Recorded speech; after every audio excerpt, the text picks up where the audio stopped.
Democrat Party has become the party of angry middle-aged females. And that is such a turnoff to men and a lot of women, by the way. A lot of women are turned off by this. And the hyper-feminization of American culture is going to be met with a repudiation.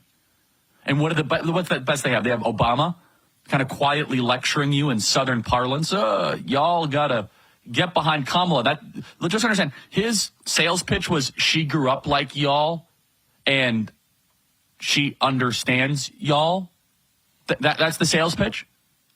No, these men are saying, no, you don't understand, Mr. Obama. The entire culture is against us. It's guilty until proven innocent on college campuses when it comes to sexual harassment.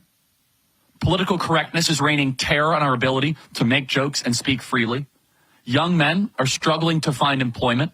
It is harder than ever to find mates. Feminism has made it very hard to even speak to women without them saying something that could make you accused of a unforgivable sex crime.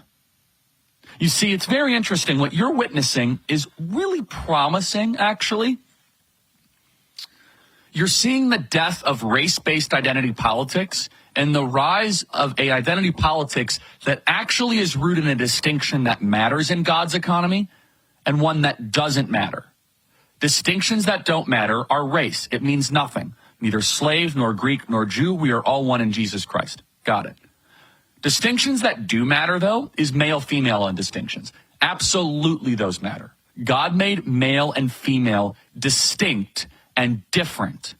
Those distinctions are trying to be eradicated. That's also part of the agenda, which is they're simultaneously trying to abolish women through the trans thing and the Title IX stuff, and abolish men.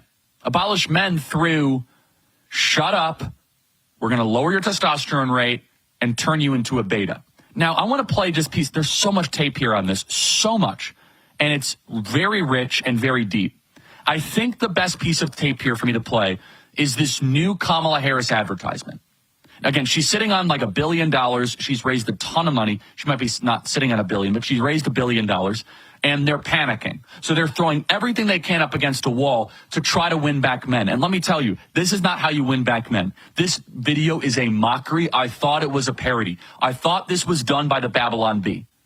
I thought this was done by AI as some sort of mockery of the Democrat Party. But no, this is an official advertisement from the Kamala Harris campaign. Are you man enough? Is the name of the advertisement. Let's play cut 141 of a bunch of, I'll let you fill in the words. Play cut 141. I'm a man. I'm a man. I'm a man, man. And I'm man enough. I'm man enough to enjoy a barrel-proof bourbon. Neat.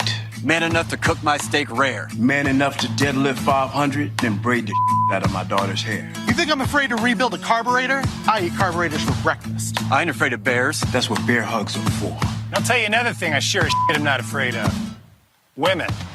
I'm not afraid of women. I'm not afraid of women. They want to control their bodies? I say go for it. They want to use IVF to start a family?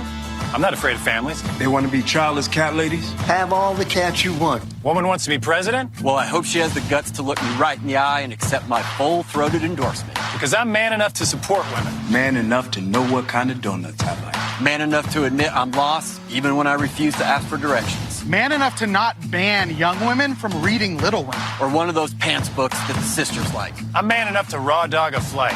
It sucked. Not worth it. I'm man enough to be emotional in front of my wife. In front of my kids. In front of my horse. I'm man enough to tell you that I cry at Love Actually. Good Will Hunting. West Side Story. That and Predator. And I'm sick of so-called men domineering, belittling, and controlling women just so they can feel more powerful. That's not how my mama raised me. I love women. I love women who support their families. Women who decide not to have families. Women who take charge. And I'm man enough to help them win. I mean, I have so much to say to that.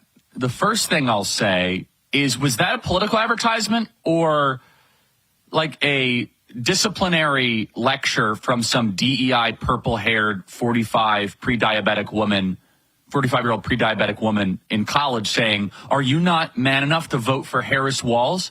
Don't you cry in front of your girlfriend? That was written by women. The Democrat Party is all a bunch of scolds. But here's the thing. That right there is a mark of a losing campaign. You don't make a video like that if you're confident you're standing. That is a screed is what that is.